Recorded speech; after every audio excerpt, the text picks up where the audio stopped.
Hello, my name is Matthias and welcome to the FPL Scope and the weekly wildcard draft for Game Week 18, where I try to select what I think is the best squad to have in Fantasy Premier League going forward in the next 4 to 5 game weeks and beyond. And this is going to be the final week where we have sort of a normal weekly wildcard draft with players like Salah and Son, who are going to leave for African Cup of Nations and the Asian Cup respectively in Game Week 21. So they still have a couple more weeks left before they leave, so I still think they are both pretty important players to have in FPL.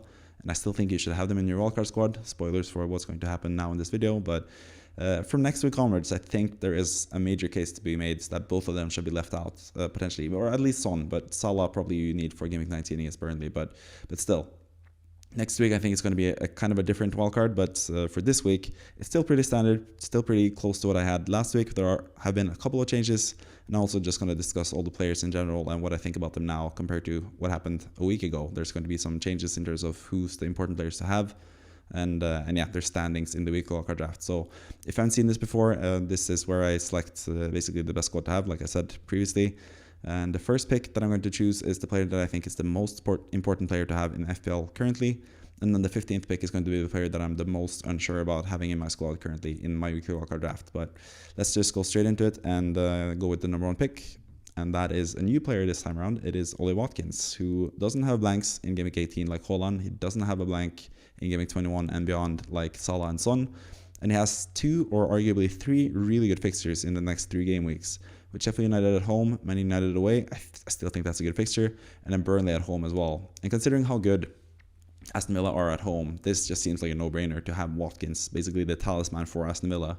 There is a case to be made to have more than one Aston Villa attacker as well, but I just can't see like the value in any other Aston Villa attackers currently. Maybe someone like Douglas Luiz, he could potentially be like a nice differential option for these next 3 game weeks. But for now, at least, I think Watkins is just the best pick to have in FPL because, yeah, he's the best captaincy option now in Game Week 18 already against Sheffield United at home.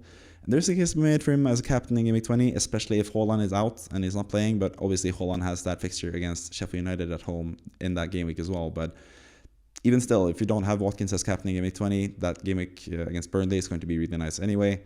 And just the next 3 fixtures in general are just really, really good. So Watkins is the number one pick, at least for this week. Maybe it changes for next week. But yeah, Watkins is a fantastic player to own. He is so consistent, scores. He scored now against Brentford as well, got all 3 bonus points.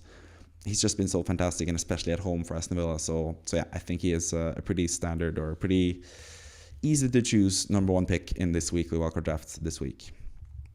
Then next up, we have Mohamed Salah, and as you can see from the Bournemouth fixture in Game Week 21, he's not going to be available to play that game because he's traveling to the African Cup of Nations, going to play for Egypt, and they are like the 4th or 5th favorites to win the whole tournament. So most likely they're going to go through to the quarterfinals at least, and I think that's going to take Salah away from playing in Game Week 21, Game Week 22, and Game Week 23 at least, potentially 24 as well. And if they reach the final, potentially even Game Week 25. And also, if you consider Liverpool, they are not, as of the time of this recording, they haven't played the quarterfinals in the Carabao Cup, in the League Cup against West Ham. And if they go through there to the semi-final and then reach the final, they'll have a blank in Game Week 26 as well. So Salah could potentially be out from Game Week 21 until Game Week 26 at the worst, possibly at the worst. So yeah, he's not going to be essential for long, but for now, I still think he is a main guy to have, and that's basically down to the Burnley away fixture in Game Week 19. Where I think he is the best captaincy option, and that's why I think you should have him in your squad.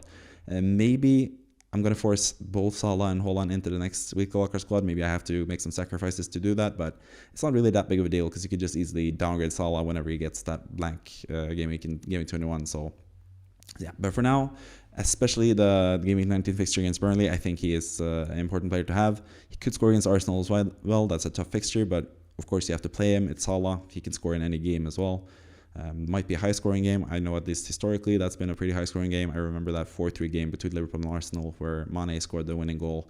I think it was the debut season for Mane at Liverpool. Pretty long time ago now, but yeah, I think that game historically has been pretty high-scoring. So I'm expecting a lot of goals from that match because I think Arsenal are looking better offensively as well. But Salah for now, still a good pick. He's still going to be a good pick next week as well with Burnley away. But after that, against Newcastle at home, and with all the blanks potentially after that, he's probably not going to be a priority in this week's wildcard draft. But for now, I still think it's a good pick. So yeah, he gets in at the number 2 spot, which might be a bit high, but yeah, he's Mohamed Salah. He deserves that praise anyway.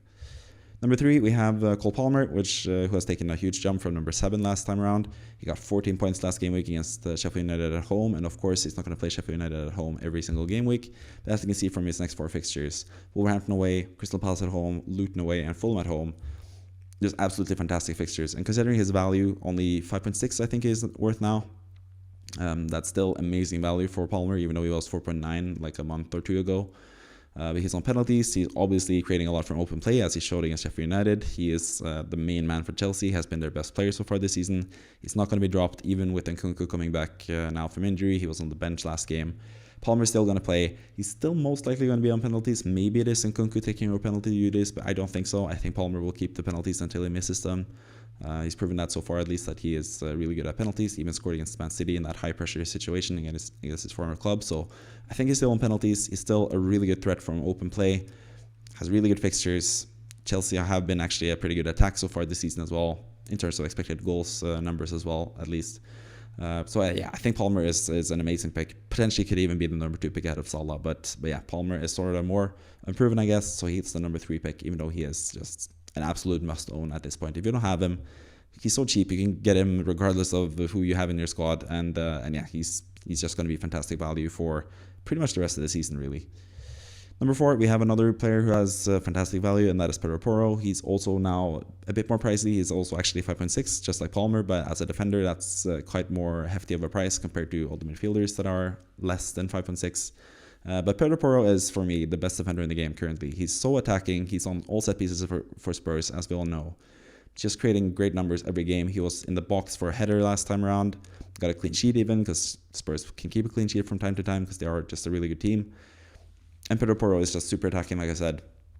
And yeah, it's just going to be a fantastic pick. And considering they have really good fixtures as well, Everton at home, Brighton away, Bournemouth at home, and United away, 4 like decent fixtures at least. Like none of them are like slam dunks, really good fixtures, but all of them are like decent enough that you should start Porro, and he's probably going to return in some of those games as well. At least until Maddison is back, he's going to be on set pieces, and even beyond that as well, potentially, because Pedro Porro's set piece delivery has been better than Maddison's so far this season, so maybe he stays on the set pieces as well. But even from open play and the clean sheet potential, he's just a really good pick. So yeah, he comes in at number 4.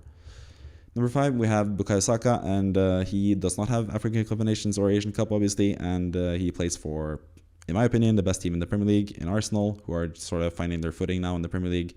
Offensively, they're looking a lot better, like I said previously in this video, and yeah, I just think Saka is still amazing value. He didn't get a point return last time around. He got only 3 points from the clean sheet and the 2 points for playing the match, but he was actually looking a lot more threatening than he has throughout this whole season, really. And we know from Saka that he doesn't really need a lot of XG normally to score goals, but this time around he had 4 shots in general and didn't score, didn't get an assist either. But at least those underlying stats are giving us hope for the future, I think. So people might be looking into selling him, but I think that would be a huge mistake, especially if you have a lot of value tied into him from the money.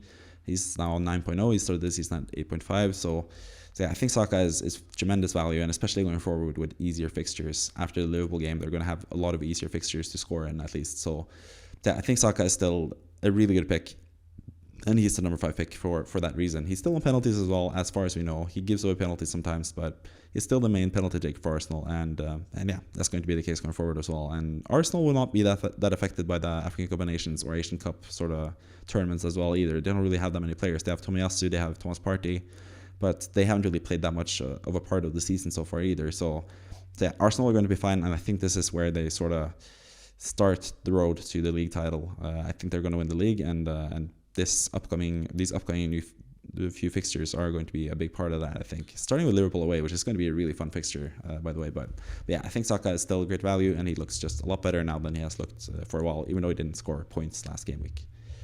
Number 6, we have Dominic Solanke, who sort of keeps his place from last time around.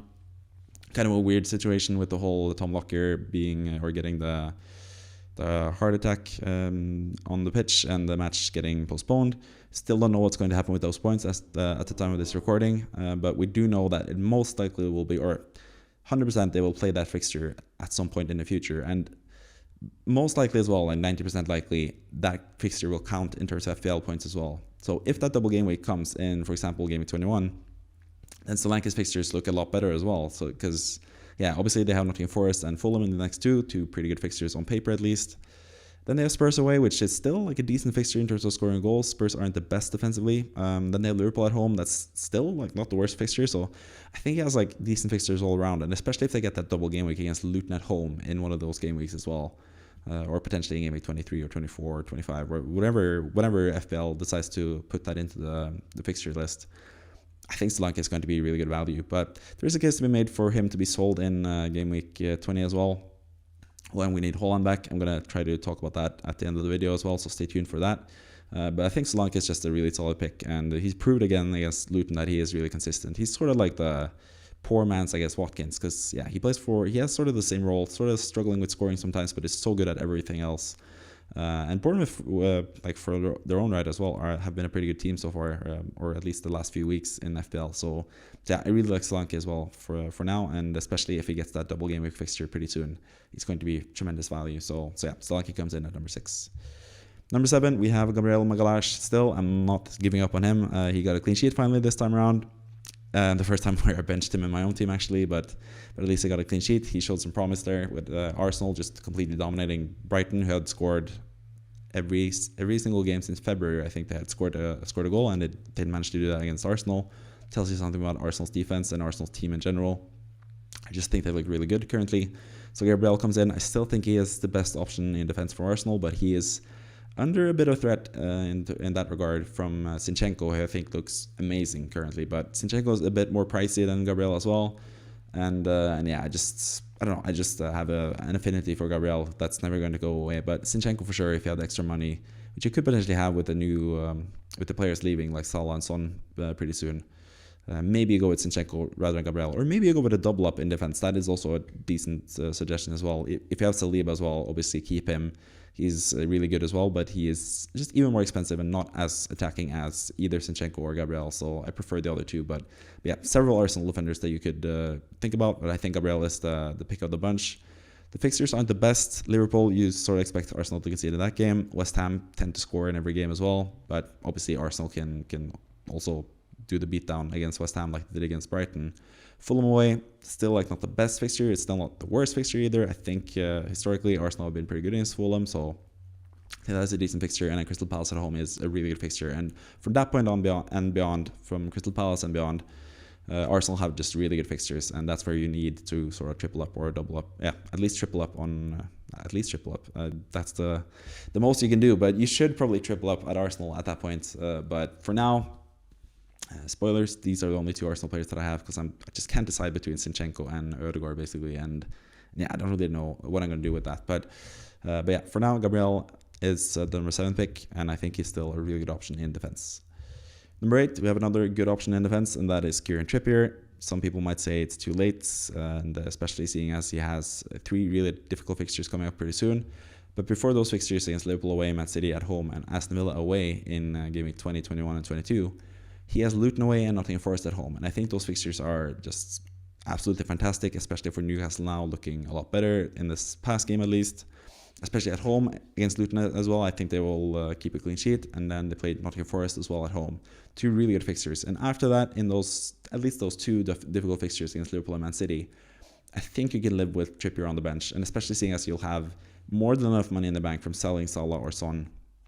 At that point, I think you can survive with Trippier on your bench because you don't really need the money that you get from selling Trippier and buying a cheaper defender. So I think you can survive with Trippier on the bench for those 2 fixtures. And after that, they have really good fixtures, especially for game 23 and beyond.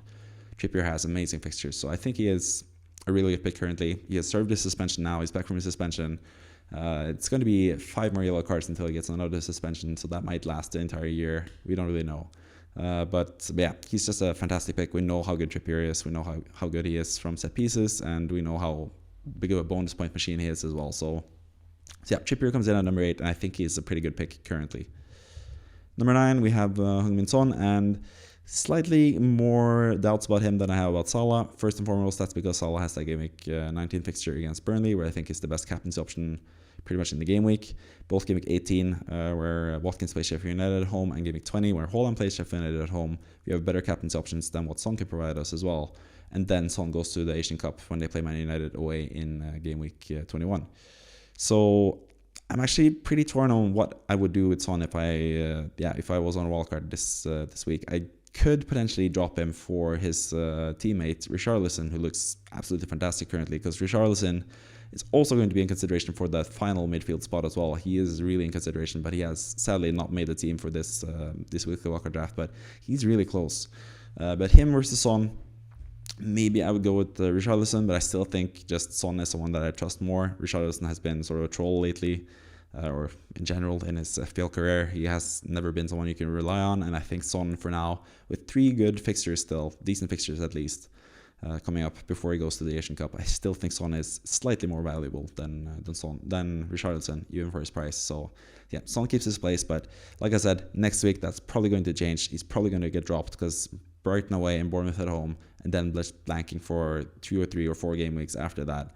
It's probably not going to cut it. But for now, 3 more game weeks to go. I still think Son can have a massive fall in one of those games, or potentially 2 of those games. So yeah, I think Son still should be in your team, but his time is sort of ticking out now before the Asian Cup. So he's not going to be in here for long, but for now, he stays in the team. Number 10, we have the final midfielder, and it is Jarrod Bowen, who I was really impressed with this past game week. West Ham in general, pretty impressed by them in general this week. First against Freiburg in the Europa League, they looked really good and won 2-0. Then now against Wolverhampton at home, they beat them 3-0 as well. Mohamed Kudus with 2 goals, and he is a fantastic pick in his own right, but obviously Kudus is leaving for African Cup of Nations as well. And that's where Bowen is going to be pretty much like a mainstay for West Ham. Obviously, he's going to play regardless if Kudus is there or not. He's going to be the starting player for West Ham, but he might play at his favorite right wing position at that point, because Antonio is on his way back from injury. He might be back for that game week 20 fixture against Brighton, and at least the game week 21 fixture against Sheffield United away, which is potentially a captaincy week for Bowen. I really wanted to captain Bowen when West Ham played Burnley away not too long ago, but then Bowen got that injury that kept him out of the game. So I was sad not to be able to captain him there, but potentially in this fixture against Sheffield United in 18, 19, 20, 21, game week 21, that could potentially be the game week where we captain Bowen, because obviously that's going to be the point where Son has left for Asian Cup, Salah has left for African Cup of Nations, and Haaland is playing Newcastle away. So that's a really tough fixture for everyone included in the game, really, or the main assets that we usually captain in this game. The one thing that could change that is if the double game week for Man City comes in game week 21, where they get that rescheduled fixture against Brentford. If they have the double game week fixture against Newcastle and then Brentford, then obviously Haaland would be the better captaincy choice. But if that game is rescheduled to either game week 24 or game week 25, I think Bowen is going to be the best captaincy option in game week 21, and that's why I kind of want to have him in the squad already. You could make a case for Richarlison in the squad rather than Bowen. I think my plan would be to, I'm actually going to talk about that at the end of the video, but yeah, I think Bowen versus Richarlison, I think I just trust Bowen slightly more in these next 2 fixtures, and then from game week 20 onwards, I think you can have both when you need to sacrifice Salah, basically. So yeah, Bowen is in the team for now. Man United at home this next fixture, I think that's a really good fixture for West Ham. I think Man United sort of have a full sense of security now after getting the draw against Liverpool, which was kind of undeserved. And West Ham are sort of in a really good moment currently. And yeah, depends on what happens now in the Carabao Cup against Liverpool potentially. But yeah, I think Bowen is going to be a really good option for the game against Man United. And then beyond that as well, it's pretty good. In the game against Arsenal, you don't even have to play him because I have a decent third striker as well for that game week. So yeah, Bowen is a really good pick, especially for that game week 21 fixture against Sheffield United away. I think that is a decent captaincy shout for Bowen. But I'm not going to talk too much about it because I hyped up his fixture against Burnley for several weeks before that fixture, and then he ended up being injured. So hopefully that doesn't happen again to Bowen, who has been pretty fit for most of his career. Number 11, we still have Pau Torres in the team. He has not dropped out. I did consider it though, because he has like a slight injury issue potentially. So you could go with Konsa if there are no like proper news about Pau Torres being fit to play. I also mentioned Zinchenko earlier in this video. He is someone that I would consider as well if you have the money to have Zinchenko over Pau Torres. That is potentially something you can do as well. But I just think Pau Torres is 2 fixtures now against Sheffield United at home and Burnley at home. I just need another Aston Villa player in general, not just Watkins, for those fixtures. So Pau Torres is my pick out of the bunch. I think he is the best value defender for Aston Villa. He is pretty much the most nailed alongside Konsa. He is 0.2 more expensive than Konsa. I think Konsa is still a really good pick in his own right. But I think Pau Torres just has a little bit more attacking threat from set pieces, has a little bit more assist threat as well from all of his passes that he sprays around the pitch. Pau Torres is a fantastic talent in general, and especially as a ball-playing defender, he's really, really good. Aston Villa's fixtures just makes sure that I think Pau Torres is really a pick. But obviously, pay attention to injury concerns. If he is out injured, obviously you can go with Konsa, or you can go with Zinchenko if you feel like having a double Arsenal defense as well. I think that's a decent option as well. But sadly for Zinchenko, he doesn't have a good game week fixture or a good fixture in this game week. And that sort of hampers him a little bit because I'm not 100% sure about my fifth defender being available to play in this upcoming game week. So that's why Pau Torres makes the team rather than Zinchenko for now. But yeah, Pau Torres is still a really good value pick, especially if he is fully fit. If he's not fully fit, obviously you don't need him because if he misses the game against Sheffield United at home, that's sort of the main reason why you get him. So yeah, you can go with someone else like Konsa, for example. But yeah, that is Pau Torres at number 11. Number 12, we have the first goalkeeper on the board, and that is going to be Martin Dubravka. I just have pretty much confidence in Dubravka, especially for these next 2 game weeks against Luton and Nottingham Forest. I have a lot of faith in Dubravka in those 2 fixtures. They're obviously not going to have a new goalkeeper by then because that is before the January transfer window. But after that, they have really tough fixtures in game week 20, 21, and 22, like I mentioned with Trippier as well.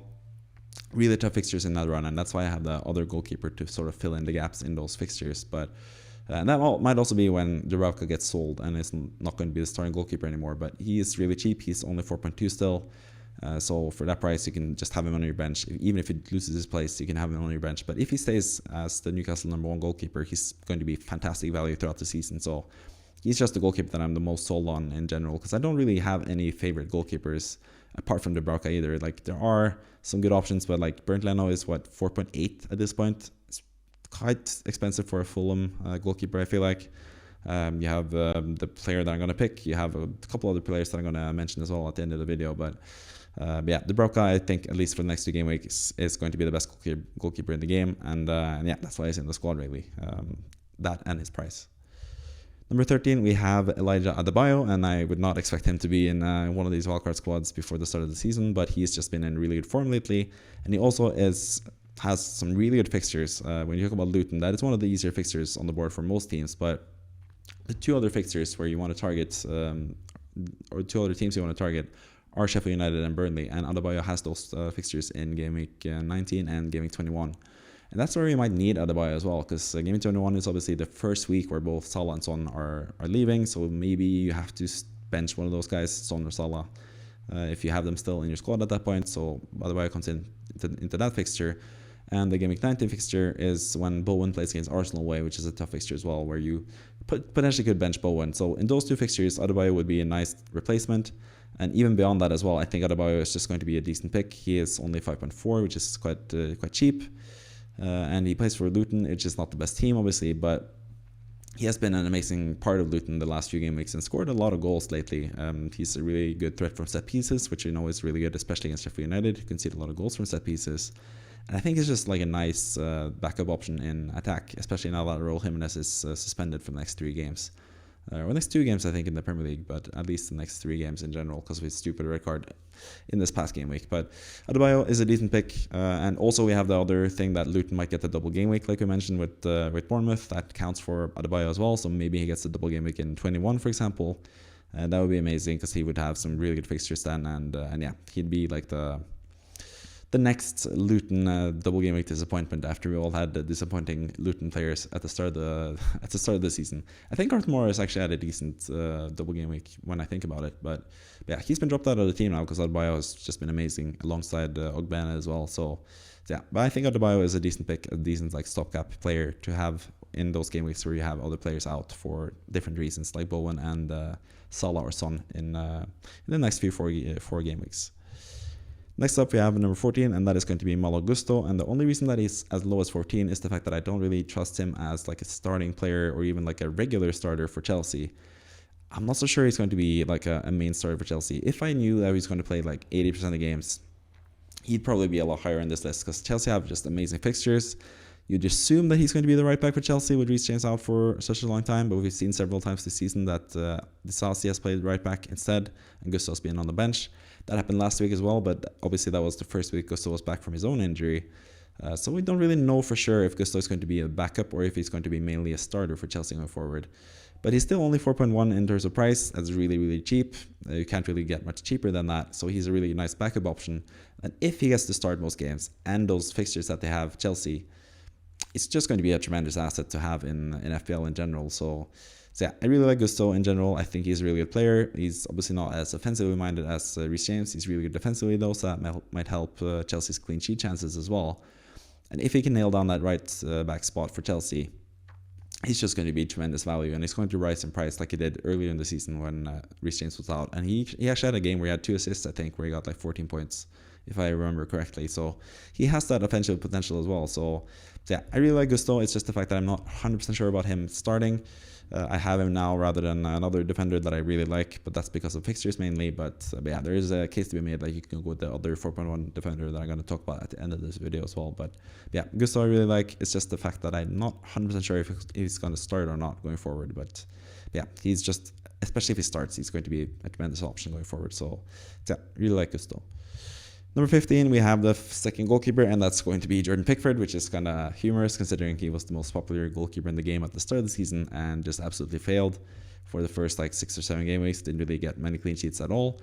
And since then, when most people have sold him in their wildcards in Game Week 8 and Game Week 10, for example, or just sold him outright as like a normal transfer, he's been one of the best goalkeepers in the game, if not the best goalkeeper in the game, I think, since Game Week 8. I think he's been the best goalkeeper since that point. Everton have just found their form defensively, and yes, they don't have the best fixtures, but as you can see from the next 2 fixtures, that's when you play Dubravka. So he rotates pretty well with Dubravka. You can play Pickford in the game where he plays Wolverhampton in Game Week 20. Yeah, Game Week 20. And then you can also play him against Aston Villa at home in Game Week 21, I guess. That's not the best fixture, but I think it's a better fixture than Man City at home that Dubravka has. So yeah, I think they have decent rotation, Pickford and Dubravka, especially for, yeah. In general, I think they have a decent rotation, and Pickford has just been a really good goalkeeper this season. And Everton have surprisingly been just really good defensively. Maybe not so surprising because they have Sean Dyche as manager, and he has that reputation as being a really defensively minded manager. But yeah, 4 clean sheets in a row, I would not have foreseen, at least the last few game weeks. So yeah, hats off to Everton in general. And Pickford keeps his place, or gets his place back into the goal. First time in the weekly wildcard draft this season as well for my team, because I haven't really been the biggest fan of Pickford in general, and I haven't really been the biggest fan of Everton's defense, but lately they've been impressing me a lot. So Pickford is the number 15 pick.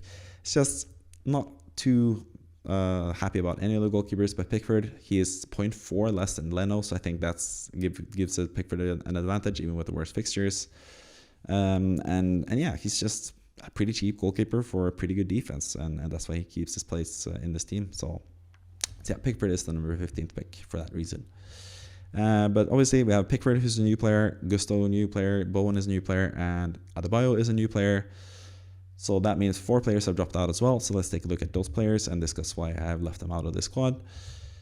Number 10 we had last week was Raul Jimenez, and that explanation is pretty simple. He got a red card and is suspended for the next 2 Premier League games. I think they have the League Cup game against the Everton where he's suspended, and then he plays the next 2 fixtures as well in FPL. He's going to be suspended, and after that he's going to be back, and I think he's a decent option. But I think Adebayo has just proven to be a better option currently as well. He's about the same price. He might have that double game week. He has better fixtures. He's not suspended. So yeah, all in all, I think that makes Adebayo a better pick than Jimenez at this point. So that's why I've gone with Adebayo rather than Jimenez as the third striker and 8th attacker in this team, basically. Martin Odegaard drops out as well, number 12. He hasn't done really anything wrong. He didn't get a point return last time around. He got a blank for Arsenal against Brighton. But once again, he looked absolutely fantastic. He was one of the players of the match in that match. And I think he's going to be back to his goal scoring rates of last season. So I still think he is a really good option. There's the case to be made for him to be in the squad. I just prefer Bowen slightly. Same with Richarlison as well. Bowen and Richarlison and Odegaard are 3 players that I really considered for that final midfield spot, or the final 2 midfield spots for that matter, because Son is not going to stay in this team for much longer either. And I think especially when you sell Salah, I think that is my ideal midfield from Game Week 21 onwards, to have basically Palmer, Saka, Bowen, Richarlison, and Odegaard. I think that would be my midfield. That is probably my midfield for the wildcard that I'm going to use in Game Week 20. But for now, Son and Salah still have some value with the 3 fixtures that they have left. So they get preference over Richarlison and Odegaard for now. But yeah, Odegaard is still a fantastic pick. I just think Bowen and West Ham impressed a lot this past week, and I think he makes the team because of that rather than Odegaard. But I still really like Odegaard, and it's still the other reason as well that I have dropped out Odegaard is the fact that I'm not 100% sure if I'm going to go double Arsenal defense or double Arsenal attack once we get all those players out in the African Cup of Nations and Asian Cup. So that's another reason why, because I am really considering Zinchenko as well. So either one of those guys are probably going to be included into the weekly Wildcard draft pretty soon enough. So yeah, Ødegaard is not that far off from making the squad. Number 13, we have Neto in goal, and yes, they conceded against Luton. That's partly the reason why, but it's also just, I think he doesn't really match up that well with Dubravka in terms of fixtures compared to what Pickford does, so I just prefer Pickford. Pickford is also slightly cheaper. I think Neto is 4.6 now, I think, and Pickford is 4.4. So it's just slightly better price and slightly better rotation with Dubravka for Pickford. Ideally, I'd have Dubravka as the only starting goalkeeper, or like the only, I guess, like having just a backup goalkeeper at like 3.9 or 4.0 next to Dubravka, but don't really know about Dubravka long term, and especially the fixtures as well in Game 20, 21, 22. Makes me want to have a second goalkeeper. And I think Pickford is just the standout pick currently at the moment with the rotation and the price, basically. And that's why Neto has dropped out. I just prefer Pickford slightly, ever so slightly. And Pickford then means that I would have 2 Everton defenders if I get Brantford as well. And I think that's a bit too much, especially considering their fixtures and especially considering the upside of Gusto. And with this like final defender spot, you don't really need anyone that is like tremendous value right away, or like it doesn't really matter that much, really. What matters is their sustainability and if they're going to play for a long time. And yeah, at that price, you can just go with someone who might have better value. I think Gusto has just a higher ceiling than Brantford in general, so that's why I preferred him, especially with Brantford's fixtures coming up not being as good. And you might need Gusto as well for those fixtures where Trippier plays Liverpool and City away as well. But obviously, Porro, Gabriel, and Pau Torres will have decent fixtures in those game weeks as well. So you don't potentially need them, but he would be a nice player to have.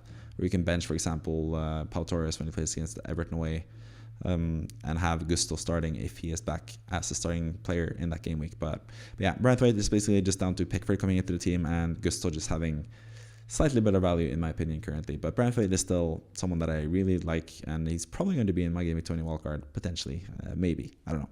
Either way, those are the players that have dropped out, and yeah, those are the players that have come into the team. Like I said, next week wildcard draft is probably going to be quite a bit different because I think Son is going to drop out potentially for Richarlison, and that leaves us more money in the bank, potentially getting us the option of having Trent Alexander-Arnold as well.